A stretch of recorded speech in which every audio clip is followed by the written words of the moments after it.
I'm here with Mark Van Steenwyk, or is that how you say your name? Or Perfect. and we're going to talk about his book, or the topics which are suggested by his book, which isn't his only book, that Holy Anarchist, which deals with the intersection of anarchism and Christianity.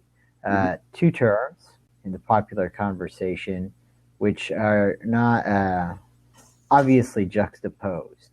And maybe we can start there about how, again, in the popular imagination, the idea of bringing these two notions together seems unexpected and perhaps even contradictory. Yeah. And you talk a little bit about that in the book, but maybe you could just offer some initial thoughts in that respect to get us going here. Yeah. So,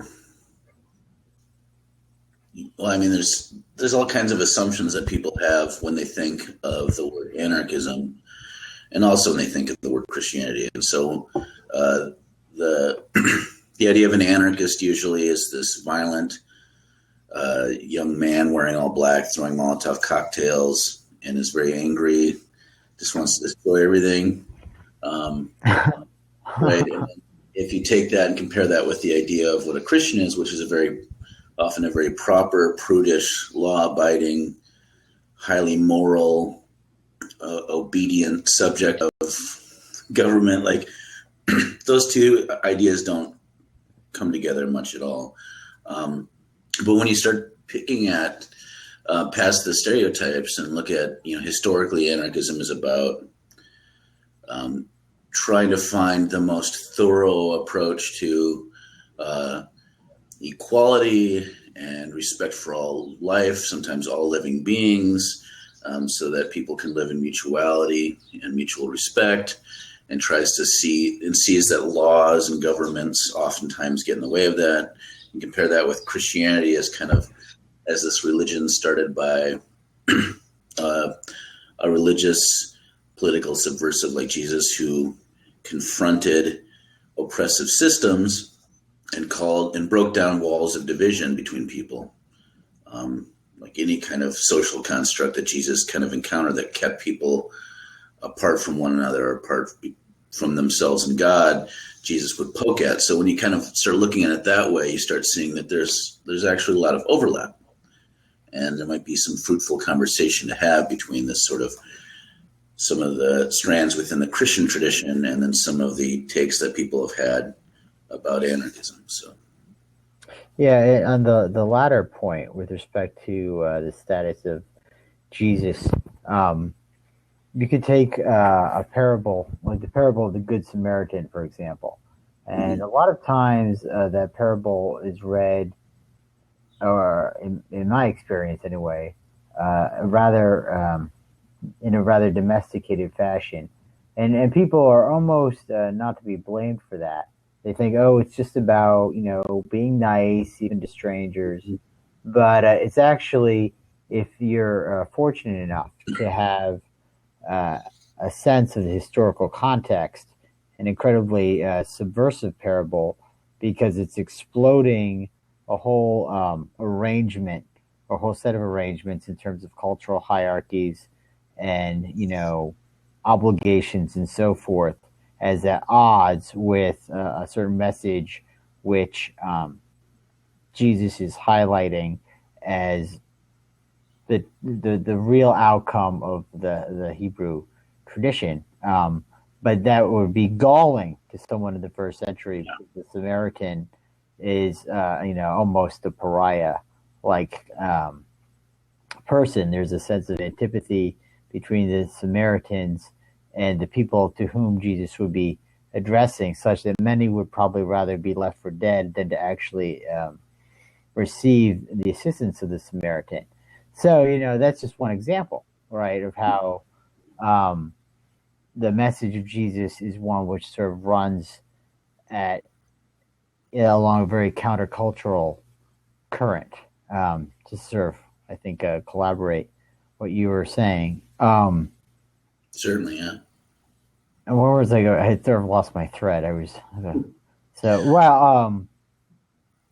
I mean, I suppose what it comes down to is that he's not respecting the notions of differential power. Everybody is sort of radically equal in that vision. I'm almost hesitant to say that because the idea of equality actually is sort of projecting backwards constructs, which are rather contemporary. But we can do that as long as our eyes are wide open. Yeah. It's a point of identification with the anarchist tradition. And one of the things in your book, which I found helpful, was that you say, well, let's not, and I think you're following David Graeber here, let's not worry so much about a particular anarchist theory. Let's look at an impulse, right? And there's a consonance of impulse there between, the rejection of inherited structures of hierarchy, and also, and this is a subtle thing, right? It's not just a question of the state, right? It's a question of also other vectors whereby oppression becomes established. And I think maybe you can say a little bit about that vis-a-vis your notion of empire, because it's not just about the American empire or whatever empire. Empire, I think, figures more significantly in how you want to gloss things than simply a particular polity. Yeah, and it's part of this that makes it so difficult to talk about this is we've picked up some bad habits. I think by way of the Reformation and the Enlightenment, where we started separating in our minds churchy stuff and state stuff, and then within state, like once you start having people started thinking in terms of separate disciplines like politics, economics, sociology. All these things start becoming separate, and so we don't see how vastly interconnected these things are. So, like in the early church, first century ancient Near East, religion, politics, cultural norms, all these things were kind of interwoven, interlocking, and reinforcing things. And so for us today, we think that they're not now, but they still are. Like we can see, especially in the United States, we see how religion and politics are embedded together. And we tend to be blind about economic realities in the United States for some reason and separate that out. But those things, obviously now with this latest campaign, Bernie Sanders and others talking about how the 1% kind of reinforces power. So I think people are starting to get started waking up to this realization that it's not just about the United States government that's keeping people kind of in place. That behind that it serves these vast international economic interests. That corporations might be seen as people in the United States society, according to law, but we know that they're not American people. Companies can go anywhere. They have these large international banks. These are all mutually reinforcing systems of power. You look back and you see kind of this history of white supremacy and colonization that's kind of behind a lot of that. All these things are interlocking. So when you start thinking about empire, what's the big bad? What are these structures that kind of keep people in place? You can't just say, we need to be against the government or against the state. Because that's just one piece. And within the state, a state isn't a monolithic thing either. There's all this constellation of different organizations and departments and forces. And so it's all very messy. So looking at anarchism as this impulse that kind of interrogates any sort of social relationship that pits some people above other people in kind of a static hierarchy. And start figuring out how do we challenge that so that we can create more space for people to act horizontally in mutuality and relationship. That's a much healthier and better way of looking at this than kind of this sort of dictionary definition almost of anarchism as being against the state.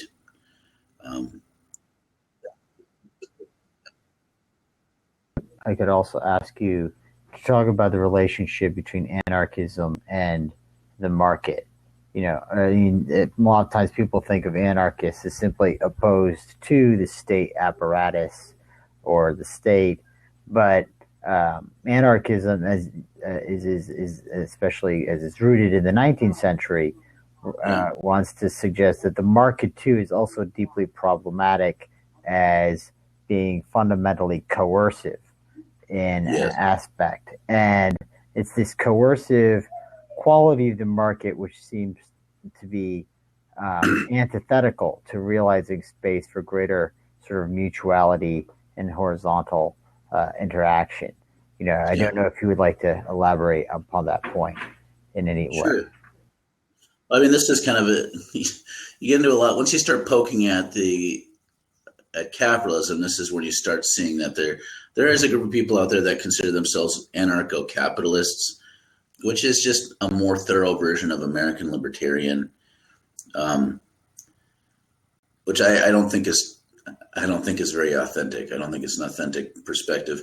Early anarchism grew up right alongside Marxism. It was kind of it was a socialist impulse that recognized that ownership of the land by a few people and ownership of companies by a few people was this exploitive, oppressive reality. Like land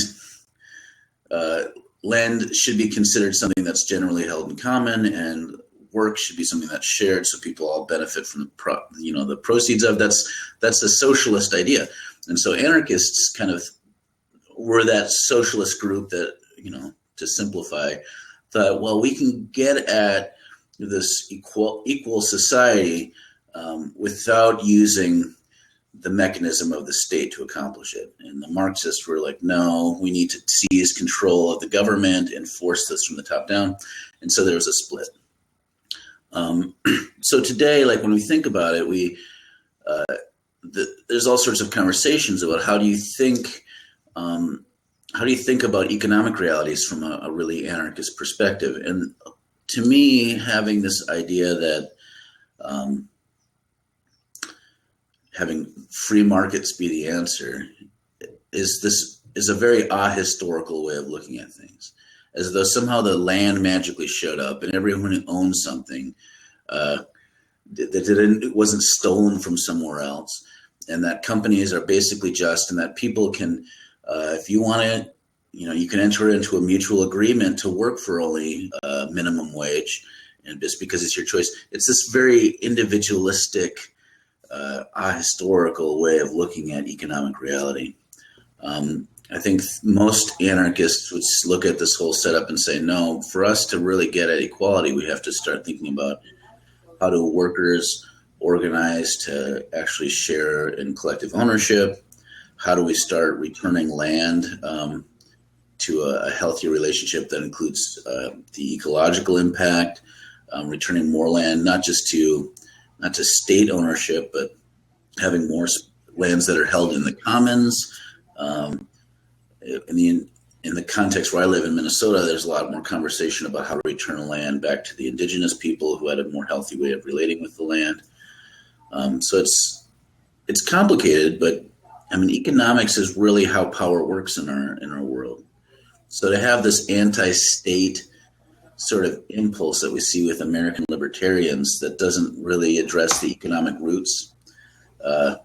Some people would say that American libertarianism is kind of right next to anarchism on the political spectrum, but to any really thorough anarchist, it's we would see it almost on the far ends of the spectrum, because the way it deals with issues of labor and land are so vastly different.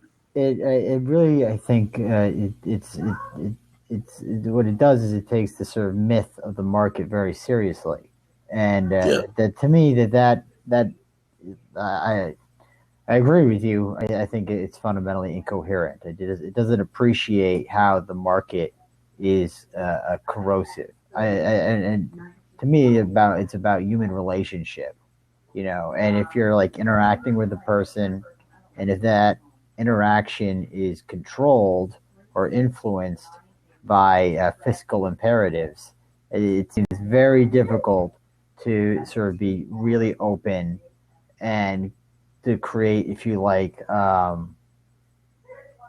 even though this may sound like woo-woo to some people, like a space of intimacy that Yeah. is actually the predicate of being authentic.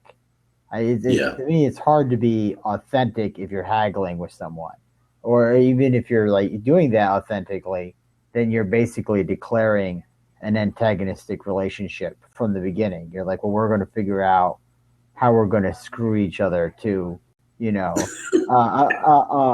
a mathematically controlled degree. It's like that's not a recipe for friendship.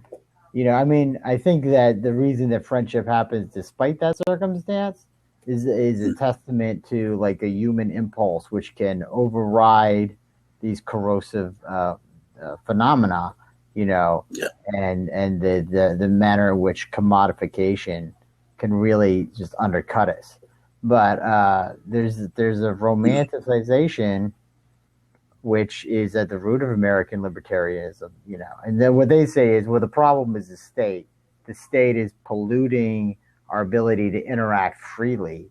The word freedom is the common denominator between anarchism and libertarianism, but the understanding of that word is so markedly different. It's incredibly different, and I like the way you're taking the conversation to some of the almost the psychological, the human scale part of the equation. I mean, there's all sorts of really amazing work. Like I'm thinking of Simone Weil, who talked about kind of the roots. A root of oppression is when a person becomes an object, and how money is this force. Even the way we think about money is this objectifying force, because it turns human relationships into commodities themselves, not just people into commodities, but the relationship into commodities. Or David Graeber's book Debt. He talks about how, even the idea of bartering, that was something you did with enemies or strangers, but that within kind of close-knit traditional societies, it functioned more along the lines of a gift economy. I mean, this really, once you start looking at all the economics of it and thinking about how it affects our day-to-day lives, we're almost being mentally rewired to not honor the dignity of human beings by the system. And so just removing the state, like, not that I'm in love with the state, but it's just kind of like, to me, it's a red herring almost, just to say that if the government toppled, that everything would be okay. Like, to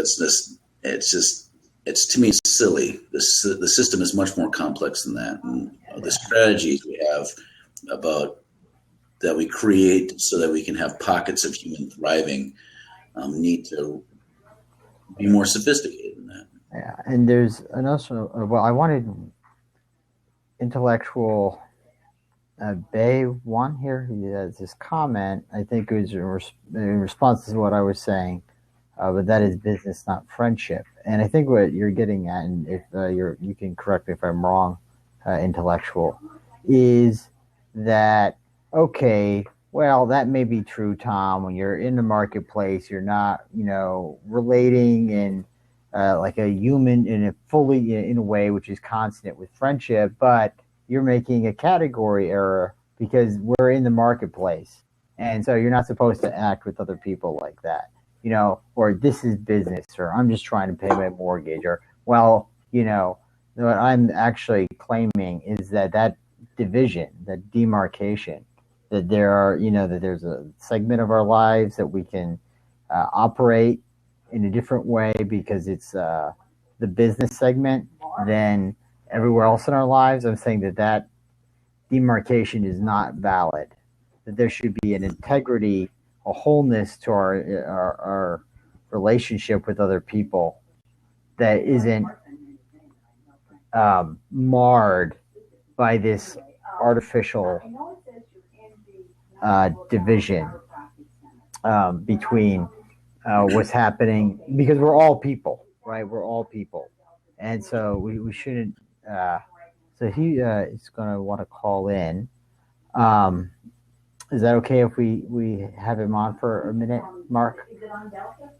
I guess he has a question for us, so I'll go ahead and let it. let him in for a second here. So we do need to bring this back to the question of Christianity momentarily. So, but hello, can you guys hear me? hey, yes. My question was, why is that not valid? Why is it not valid to negotiate? To border outside? Why is it not valid? What I'm suggesting is that it's possible for human beings to relate with each other in a fashion which isn't so mathematically transactional. What happens is when you're bartering with a person, there's a demand for reciprocity, and there's a force of obligation, which in my mind is poisonous. In my mind, as soon as you're obligated to do something, the game is already lost. Then you're no longer acting out of a space of genuine freedom. Whereas, and so because in my experience and in my understanding of bartering and negotiating and haggling or whatever you want to call it, you're not really behaving freely.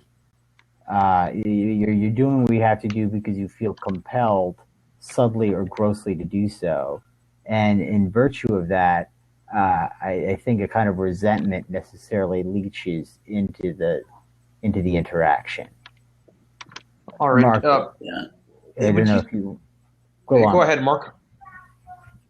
Just to jump into that, I mean, there's this whole school of thought of kind of market socialism that tries to split some of the difference, and there's different versions of this because for you to have that level of trust and exchange into a gift economy, you can't just, if someone's a stranger or an enemy, it's hard to enter into a full gift economy. And so, and this is referring back to Graeber's work, that's where bartering and other things might come in. To me, it's if that happens to a point, the question then becomes like, within that kind of form of exchange, the question of where the resources came from and who's getting compensated and how becomes, to me, more of the big question. So I'm personally I wouldn't feel so upset about barter and trade and markets at a certain level. But once, the problem is that infects into the level of intimate relationships, which I feel like the sort of spaces that we're in that can actually do a gift economy, we don't actually ever create spaces for that because this whole logic of the markets kind of pervades everything. This whole logic of money kind of pervades everything, so that it's hard even to have intimacy besides our own household unit. Like, households seem to be the only place where we still do gift economy. And even then, oftentimes it's only to a point, because the logic of meritocracy, productivity, all this stuff kind of comes into every layer of human relationship, and it gets toxic. So I agree with Thomas, but I think, at a certain point, I think with people that you don't know, some sort of market system that is still socialistic would be tolerable. But the problem is it never stays there. I don't know of any society, like whether you're talking about distributism or anything, where it actually just stays there. It ends up permeating every kind of human relationship. Right, and I don't want to. I may seem almost unduly militant. Right, certainly there are worse ways of interacting with people than a barter framework, but it seems that it's just the bad place to start. It's like, okay, well, if you have to, maybe as a point of departure, but you really got to move beyond that as a predicate. I think it's a real mistake to think that you have to build your whole society on that. Because the implication is that you can't trust people, right? The idea is that trade is necessary to establish trust. So the implication is that you don't begin with trust. And if you don't begin with trust, then it's very hard in my view, to make much progress. Obviously, Yeah, and there's some gamemanship there too. Like, so you're actually trying to the person you're trading with at some level, even if you're the most open-hearted person, is something like an adversary, where you're trying to get more from them than they get from you. So it's not an equal exchange if you're bartering well. So this is my question, but it may lead to a long discussion. I don't want to take away from your show, so you don't have to answer this. But what's wrong with trying to get the most out of the other person? What's inherently wrong about seeing your own interests over theirs? Right, so what I would just off the cuff, right? I think it might be more useful to say what's wrong with getting the most out of a given situation. Because if you say, well, what's wrong with getting the most out of the other person, what you're really saying is that there's something, there's a feeling of exploitation there. Like there's a feeling that this person is a resource to be tapped, and to be tapped maximally. And that is not how I believe we should relate with other human beings, or other beings for that matter. Okay, I don't think that when I encounter other people, they're just there for me to leverage for my own personal advantage. Nor do I think I am there to be leveraged for other people's advantage. There's a logic of relationship there, that phrasing, which I think is unfortunate. That's why I suggested, well, it's true that it's perhaps more benign to say, well, in a given circumstance, what is advantageous? Because then you can sort of no longer be trapped by the idea that other people are just objects for your for one's manipulation. So that would be my response to that. Mark, did you have any thoughts there? Yeah, I mean, there's the question. Once you start what's wrong, you start talking about like an ethical framework, and then it gets into this big conversation about ethics and how do you determine what is the most ethical or moral choice. And the socialist kind of frameworks tend to assume that the most ethical choice benefits the whole. It's like a societal thing, where you're not actually having people above other people. So once you start trying to think in terms of, like, for me, it's ethical for me to try to get as much out of my friend or someone else as possible, even if it's to my gain and maybe not so much to their gain. For me to think that's okay, you have to start shifting more to sort of an individualistic framework. But putting all that to the side, like, and the conversation that we're having today about Christianity and anarchism, to me, if I draw from the Christian tradition, which is what I do, all that stuff about loving your neighbor as yourself, even loving your enemy, all of that to me seems to suggest that if I'm going to enter into some form of exchange with someone, that I'm looking to their interests at least, or maybe more than my own interests. And that starts breaking down the effectiveness of bartering. Can you imagine people bartering where they're actually trying to make sure that the other person gets a better deal? Like, already then you're shifting into gift economy mode. So for me, there is a certain naivete to this. Like, that's why I'm kind of saying, like, yeah, this gift economy stuff really works much better in intimate social relationships, which we need to have. And so that's why I'm like thinking, okay, if it's some out group, strangers or enemies, and that's traditionally, according to at least David Graeber's book, which I've referenced a couple of times, and it's worth reading because it's an anthropological book about economics. That's when bartering comes in, because you're not usually worrying about the other society as much as your own, but you're assuming that their self-interests at least are pushing against your self-interests to kind of make the trade somewhat fair. But when we start entering into that sort of way of relating at our own, at the village level, our own relationships, people that we think of are part of us, whatever that group is, then it starts that transactional thing erodes healthy human relationships.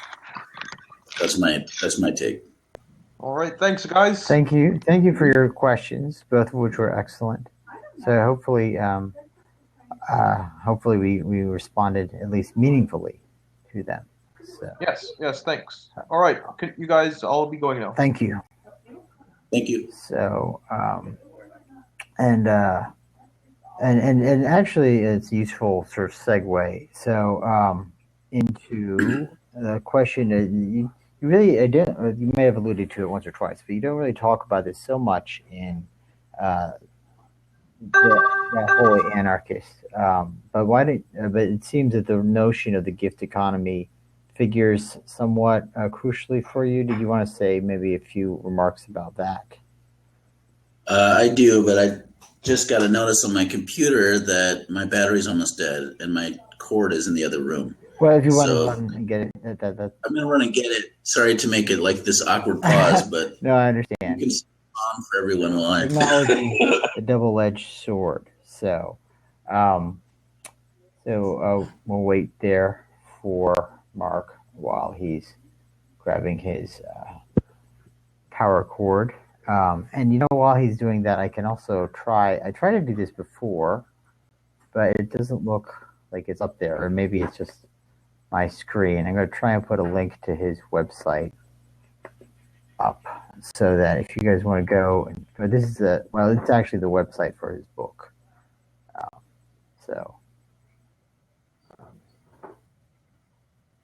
Hopefully that'll come up. Hopefully you guys can see that. I don't know if I can see that. I can't see it, but maybe that's because I'm the host. And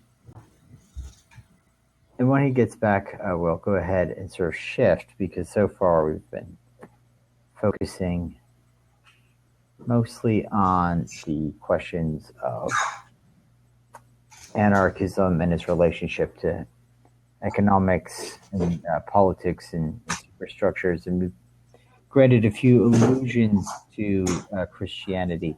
But after maybe a few remarks on the idea of gift economy, we can then turn back to Christianity. So, and here's Mark, and now hopefully he's powered up. So, all right, and we're good to go. So, yeah, we did. I had to run all the way upstairs. So no worries. little interval training. So, so the notion of the gift economy, as opposed to that economy in which we're situated, perhaps you could say some remarks about that. About the gift economy? Yeah. I think that's where we were. Yeah. I mean, the gift economy, I feel like most families function in this sort of a gift economy, if you think about it. Households do, where as a household, everyone pools their resources for the common good, and the kind of the social code that you have, like, let's say everyone does different chores, everyone contributes different elements to the working of a healthy household. You don't kind of keep track of like what everyone does, but you all know instinctively when someone isn't kind of engaging in a way that's to what you think of as healthy. So in our household, for example, we live in an intentional Christian community. So everyone has different obligations in a way that are all relational obligations. And you can tell when someone relationally is pulling away and not doing their bit. You can see that in any kind of small town setting. You kind of know people that are not productive to like the common good. And the way you respond to that is different than the way you'd respond to it within a market economy. So in a kind of a gift economy, if someone isn't really engaged, oftentimes you'll talk to them with a sense of concern and you'll try to figure out a way to pull them back in to a relationship, right? So it's gift economies where everyone's freely sharing and taking what they need, and their mind is they're thinking about what's best for the group. When somebody's out out of sync with that, they get pulled back into relationship, and they try to have some sort of, at its best, some sort of healing. At its worst, there tends to be this sort of kind of shame kind of way of dealing with things like that. If you compare that with a market economy, look, this is what happens in our society. If someone isn't productive within our current system, what they're doing, they're functionally cut off. They're pushed out of relationship. And because we have enough moral bearings in us, we feel bad enough about that, we create this whole side industry that just takes care of and warehouses these people that are no longer considered productive members of society. And we even kind of treat them poorly. Like, so homeless folks, shelters, all these institutions that work for that are basically where we collect these people who no longer function within our economic system. And we care enough to keep them alive, but then we don't care enough to really find ways to incorporate them back into our society. So all this is very economic, because the reason that someone is kind of put out of our society is because they're no longer productive economic unit. Right. And a few things. Like, the first thing that struck me while you're talking about it was how you noted that within a gift economy, there is not a reliance on formality. Instead you are operating more out of intuition and relation. And it's interesting. It's a point of contact, perhaps, with a more explicitly Christian vocabulary. You can perhaps look at the distinction between living under the law as opposed to living under the Spirit, right? So there's an analogy there. You could say that, in a sense, the market frame is a kind of nomos or law that compels us to interact in a particular way, which by its own internal logic ultimately ends up excluding significant portions of that society. But in a way where we no longer feel, we may feel some compunction about it, but we don't feel convicted, because their exclusion follows simply because they aren't working within the law. And so, well, what are you going to do about that? They are literally outlaws. Whereas, in my reading, when Jesus is talking about moving beyond the law to a different space, you're no longer permitted the luxury of exclusion. And actually, you can the parable of the prodigal son, perhaps, in that connection as a point of contact there. You could draw on other things as well. So, I mean, as you're talking about it, it just struck me that is a point of contact with a gift economic modality, and where Christians, or where Jesus is exhorting, under certain readings anyway, Christianity to move people. Well, and this, I mean, it permeates everything. Like, so the ways Jesus most pissed people off had to do around this whole dynamic. So it's table fellowship that upsets people. Like, so Jesus is starting to include and reincorporate people that were considered out. The cleansing of the temple of the money changers, is removing an economic barrier between the poorest and their access to God, and therefore access to this community. Jesus confronts that. Even like his miracles, where he would heal someone who were people who were ritually unclean, and Jesus flipped this whole logic of, it used to be if you are a clean person and you touch the unclean, you become unclean. Then you're ceremonially outside and have to go through this ritual to be able to become back in the community. Jesus touches the unclean, and by that act, he renders them clean. So there's no longer a need to scapegoat or outcast anyone, but that he's actually, by embracing the people that are considered outside, he's actually pulling them inside. So it's just this whole logic of if you think there's anyone who's problematic, you're actually reaching for them and pulling them into relationship and healing. And that's a universal thing. It touches on how Jesus approaches economics, how Jesus approaches worship, how even Jesus approaches disease and demon possession. Like all these things are a pull inward towards a restored relationship. And our capitalism doesn't work that way. And so for us to somehow think that capitalism is somehow compatible with this Jesus vision is ridiculous. So all those people that are, all the conservative, fundamentalist, literal Bible reading folk that support Trump, it's like, that doesn't make any sense. It's just a complete ignorance of how Jesus functions and works and what Jesus is talking about. And, just to make a point on the capitalism issue, a lot of times people think, well, obviously greed is bad. We don't want to be greedy, but you can't really blame capitalism for that. That's just people, running amok. But that's not actually what's wrong with capitalism. Yes, greedy people can do, they can prosper in capitalism. But what the real problem with capitalism is that how it is how it directs us to prioritize our interactions with other people, and even in our relationship with the material world, right? You're no longer even relating to material objects in a healthy way, because you're not pursuing them for themselves. You're pursuing them to acquire, to use a classical, language, exchange value, which then you can go ahead and trade for more exchange value. So you're constantly alienated from your own being, even in the most ordinary of actions. So it's far deeper than an issue of greed. It's putting you out of step with reality itself. And we could maybe come back to this question of what is the real versus the unreal,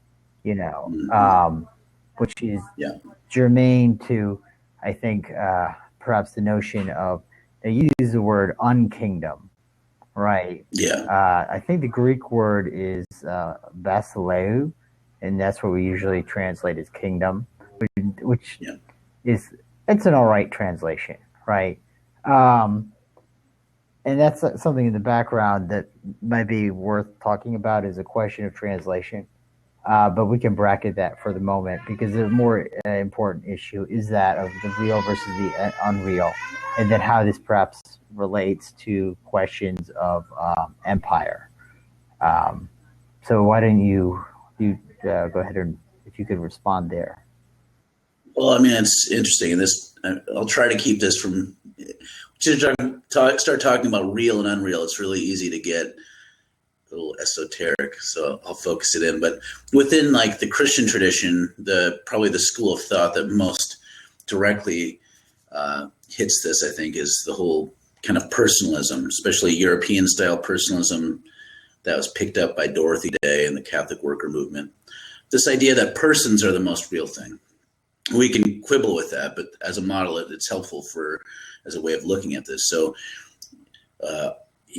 you and the person you're meeting with, there's more reality to that than this idea of these kind of like social obligations that we have, like I'm being an American or being white, the money in my pocket having value.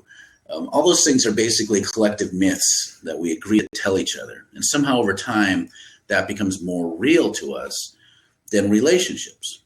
But if you're looking at it from a personalist lens or just a very human lens, what is the most real thing? This land that I'm on, that people call the United States of America, this dirt isn't the United States of America. That's a name we put on it. The sand under my feet, or actually down below my house, underneath the house under my feet, is more real than this concept of the United States of America, right? Because that's a collective myth that we tell, the name we put on it. But somehow when we start thinking about as America as being more real than the land it's America, the name is put on, then we start making choices to benefit America, this unreal thing, even if it means exploiting the land. So this is what kind of the nefarious game that we're playing, where we can exploit and destroy land, exploit people. People can end up being on the street.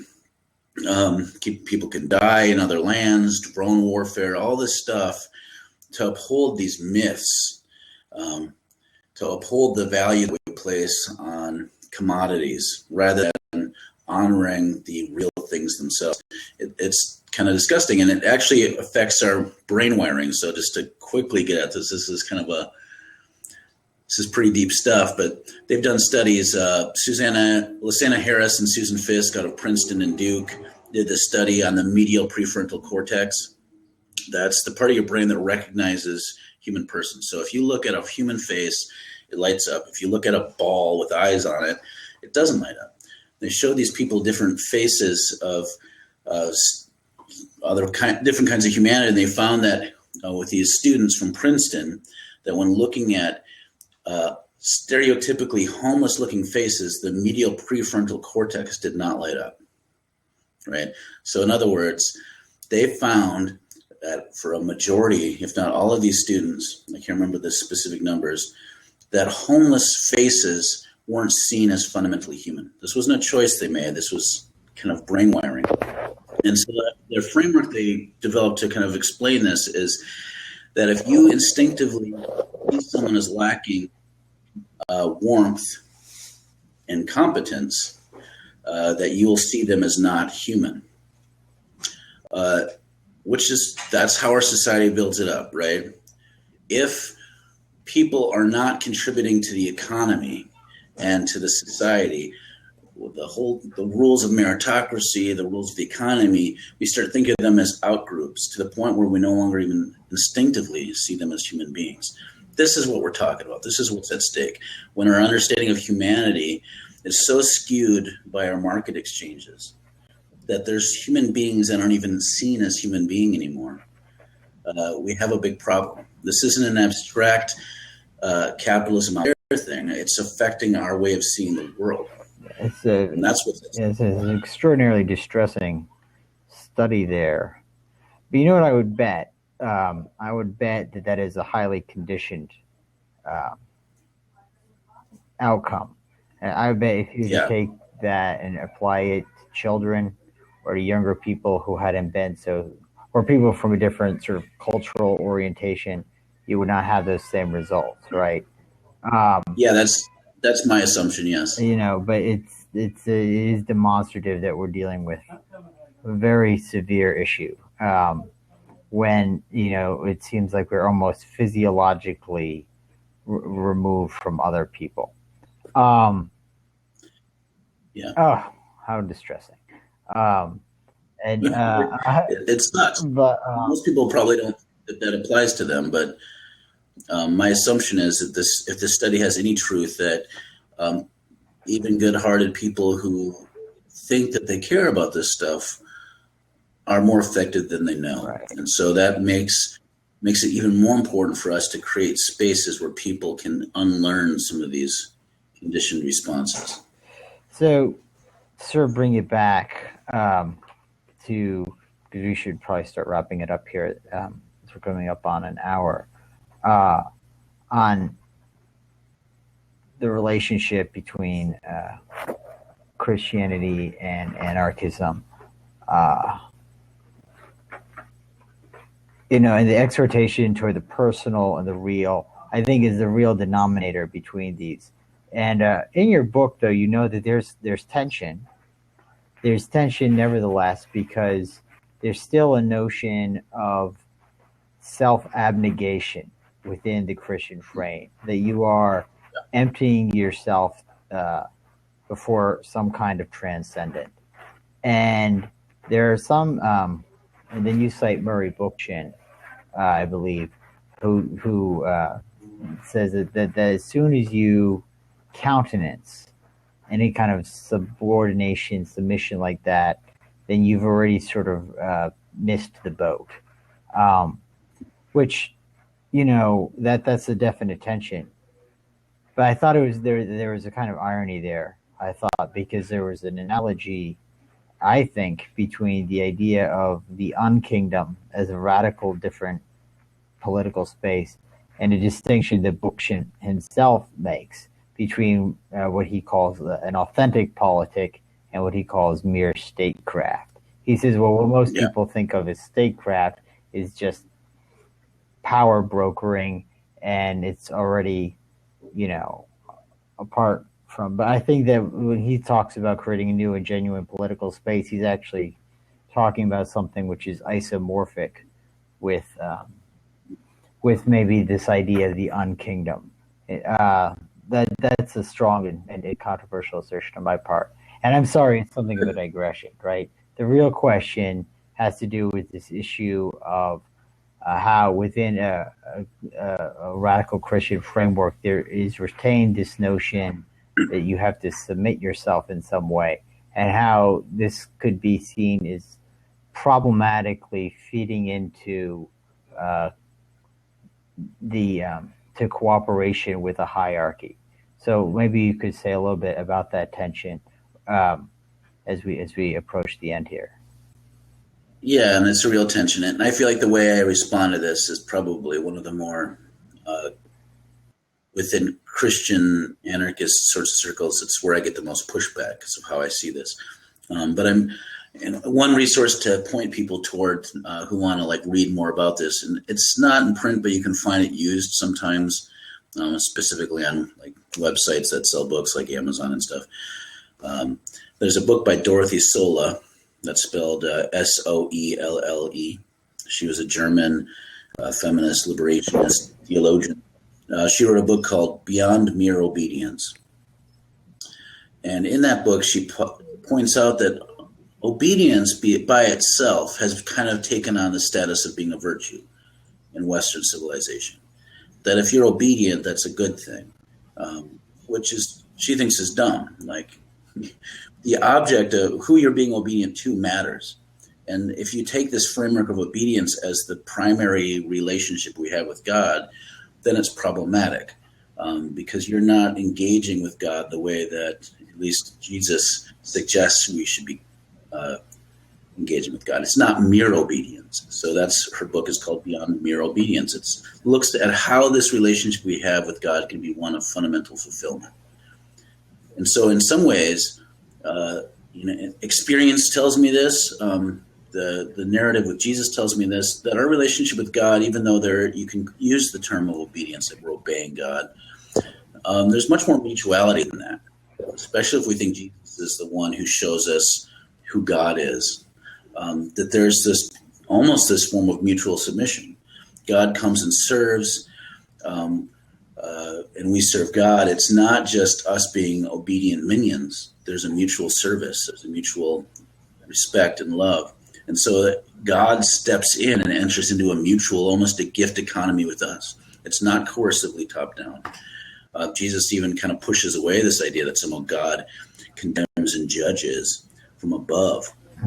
It's more of a bubbling up and reaching and embracing us all, and we're all being included in this sort of community. So from that kind of way of looking at things, which I don't think is me, it's not coming out of left field. This is, if you read the Gospels with this sort of lens, it seems that this idea that God is this top point of a hierarchy and then we're all various levels lower down in the pyramid doesn't hold up. That's the very kind of thinking Jesus is subverting. He even tells his disciples, don't lord over one another. I mean, I don't even want you to call me master. Well, you're my friends.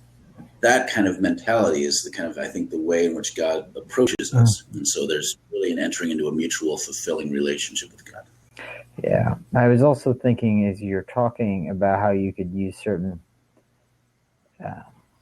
how, Moses doesn't just, he actually pushes back in his communication. He does not just go along with what Yahweh is exhorting him. He's like, hold on a second there, And I think you have more than one occasion where when people are interacting with God as a character in the Old Testament, even Job, known for his patience, at certain points, he's like, So I think that's a useful way of putting things, even before entering into the New Testament, that the interaction with the divine is a two-way street. It's always, and it's these figures that we think of as Moses being a friend of God, or Job being patient, even the Virgin Mary kind of pushed back a little bit.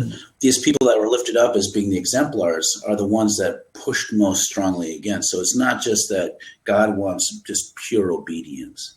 That's a construct that I don't find really resonating in Scripture. It's more about, yes, we need to step in line with this kind of vision of what a healthy world and life is, but it's really, there is much more mutuality than we want to see there. And Jesus opens that up even more. I think that, and I think that's, I think that might be a good place to leave it at the moment. But did you have anything else maybe you wanted to add before we sign off here? No, I think that's a good place to stop. Well, thank you, Mark, so much. I'll have this up in a little while on YouTube, and I'll send you the link. And please go ahead and check out Mark's book. And books, because he's got more than one. The point of inspiration was that Holy Anarchist, but I think you have 3 books. I know you have the Unkingdom, and the other one is eluding me. So, the other one is it's called A Wolf at the Gate. It's actually a children's book, which actually, interesting enough, still intersects with some of these ideas. I'm trying to figure out how I'm getting discouraged about adults and imagination. So trying to figure out ways to kind of infuse some of this stuff with children. And so far that's been actually my most successful book. So outstanding. So, well, thank you so much. And I do have a lovely afternoon and the rest of your day. Thanks. You too, Tom. I'll see you later. Bye. Bye.